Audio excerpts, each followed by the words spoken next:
What's up, everybody? Jacob here at JK Productions. Going to talk about some fantasy football breakouts that I think we're going to look forward to next season. I'm going to make this a little series. This is just going to be probably three in an episode that I'm going to do. That I'm going to highlight on three particular players I think next season are going to break out. We always see each year, especially with rookies going into their second year, we see a lot of guys really start to blossom with their teams and really start to pick up in the fantasy football world. And these are three dudes that I think are going to that just came first to mind for me that I think are going to break out and have some pretty good seasons. Starting off with Treylon Burks of the Tennessee Titans. So Treylon had a kind of shaky start going into minicamp. He was third on the depth chart behind Robert Woods and Nick Westbrook-Ikhine. And a lot of that was due to some issues with asthma, I believe it was. He just did not have a great training camp as well. And then we saw that kind of reflected with his target share earlier on the season. His yards, his highest targets before week 8 was 6. He had 6. He had 4 catches, 47 yards against Buffalo Bills. And also the quarterback play was very shoddy last year for the Tennessee Titans. Ryan Tannehill was in and out of the lineup. And then they just did not have good quarterback play beyond that. But then you look at the second half of the season, and that is a running theme with rookies.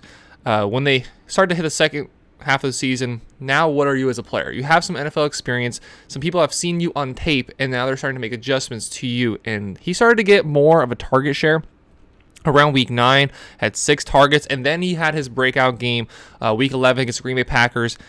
Saw 8 targets, 7 catches, 111 yards against a decent Green Bay Packers secondary. That's where he really started to come into his own. He had a concussion issues weeks 13 and 14 after getting absolutely annihilated by an Eagles defender. And then with, I think it was Josh Dobbs, week 16, saw 4 catches, 66 yards.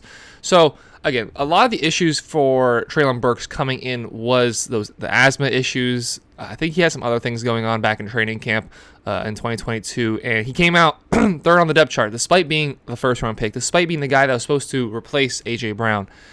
He did not do that, certainly at first. But he's a big body receiver, and he is very similar in the mold of A.J. Brown. And I think once he gets some competent quarterback play, we'll see what the Tennessee Titans do this offseason. They could bring in Aaron Rodgers.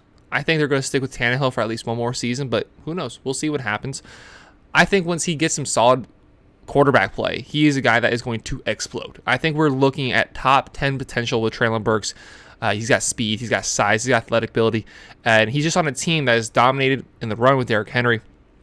And then he had some guys ahead of him. Robert Woods is now gone. Nick Westbrook-Ikhine, he's not a serious threat to Treylon Burks' potential. I think Tennessee needs to continue to find wide receivers, and I think that's only going to help Treylon Burks. So he is my first guy I think next year in fantasy football is going to explode. Number 2, Rachaad White of the Tampa Bay Buccaneers. Last year, the offensive line for the Tampa Bay Buccaneers was abysmal, and that was we saw that with what ended up happening with the running backs. Rachaad White, 481 yards total, only 1 touchdown. The running game was the worst in the league with the Tampa Bay Buccaneers last year, and we saw that with Rachaad White. We saw that with Leonard Fournette, and that's another story again. Second half of the season, despite being back behind a terrible offensive line, despite an offense that was really putrid if in the grand scheme of things, he started to pick things up. Week 10 against Seattle, 105 yards. 64 yards the next week against the Cleveland Browns. End of the season, 481 yards. Averaged just shy of 6 yards a carry against a really good Dallas Cowboys defense in the playoff game, 41 yards. And we saw those rushing attempt, the yards per carry numbers drastically increase as the season went on. Look at 2.3, 0.5, 2, 2.83 weeks 1 through 6. And you get later onto the season, you have that 105-yard game. You have 4.7, 4.57. Later on against the Arizona Cardinals, 5.14. You saw those rushing yards per attempt continue to go up, as well as he was giving more carries, some games out carrying Leonard Fournette. Next year, this offensive line it just has to be healthier. There's no way they can see as many injuries as they had last year, especially early on in the season, where they lost, I think, 3 offensive linemen in 2 before the season even started. Ryan Jensen, I know, went down before the season even started. So multiple offensive linemen early on the season. The running game never got established with the Tampa Bay Buccaneers. I think Rachaad White, he's also pretty decent in the passing game, not crazy, but 4 catches, 36 yards.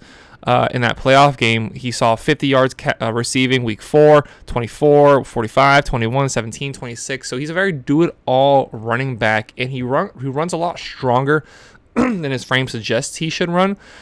So Tampa Bay next year moving on to a new quarterback, moving on to a new offense as a whole. I think Rachaad White is a player that can and probably will step up. He had a really bad circumstance this year, and even then saw success, especially the second half of the season. So Treylon Burks, Rachaad White, and then following them, I have Daniel Jones. Daniel Jones is not exactly the same mold as the couple guys we just talked about. Daniel Jones is going into his 5th season. The Giants declined his 5th-year option, so they're going to have to try to extend him, and I believe they will. I think the Giants are going to give him around $35 million a year, and that is going to make it a little harder for the Giants to surround him with talent, but I think they're still going to find a way to do it. Saquon Barkley, I have a hard time seeing the Giants letting him walk. They got to find a way to keep Saquon in the building. And then you look at the receiving core that Daniel Jones was dealing with last year, and he still had a very successful season, 3,200 yards in the air. That's nothing that necessarily pops at you on tape. But then you look at his rushing numbers, and he had the best rushing season of his career, 708 yards, 7 touchdowns. And I think he very much can have a Jalen Hurts-esque season. That 708, 7 touchdowns. There was a lot of guys starting Daniel Jones. There's probably people watching this video like, you probably started Daniel Jones in your fantasy football playoffs because of the upside you saw in the ground game. You saw like towards the end of that season, I believe he had a couple of games with 2 touchdowns. I know he had like a 30-point game in the playoffs. So he really started to come into his own with Brian Dable coming over from the Buffalo Bills, and then the Giants are going to continue to add to that offense, add to the offensive line, add to the receiving core. We'll see if Kenny Galladay becomes any sort of impact on that team, and if he does, great, because he's sticking around. They can't cut him. He has the dead cap that is just going to eat that team alive, so he's better off on the team than not. And then they're just going to be able to continue to add. I mean, there's DeAndre Hopkins on the market. There's guys you can draft. Find the next Treylon Burks potentially, and I don't see how on earth they can let, again, a guy like Saquon Barkley walk. So that's just the 3 guys I have in this video. If you guys have anybody you'd like me to hear talk about fantasy football wise, or just in general here on JK Production, we talk about a whole lot of subjects. But yeah, it's Treylon Burks, who the receiver for the Tennessee Titans. I think he's going to come in as wide receiver 1. We saw the production he had even with Josh Dobbs, that great game he had against the Green Bay Packers, 108 yards I think it was. As well as Rachaad White, Leonard Fournette. They're probably going to be moving on from him. Leonard Fournette, even though he's not that old, he's got that old body. We've seen that with Ezekiel Elliott, and now with Rachaad White being able to step up. He's effective in the passing game, effective on the ground, and that offensive line has to get better. And then Daniel Jones, again, he's just a Swiss Army knife, 3,200 yards in the air. The receiving core is going to get better. The offensive line is going to get better. And then that added production on the ground game, 700 yards, 7 touchdowns. I think it's only going to get better for Daniel Jones and all these guys. Again, let me know if you have anybody specific you'd like to hear me talk about, any subject matters in general you'd like to hear me talk about. Thank you all very much for watching. This has been JK Productions. Make sure to like, subscribe. Have a great rest of your day. Take care, everybody.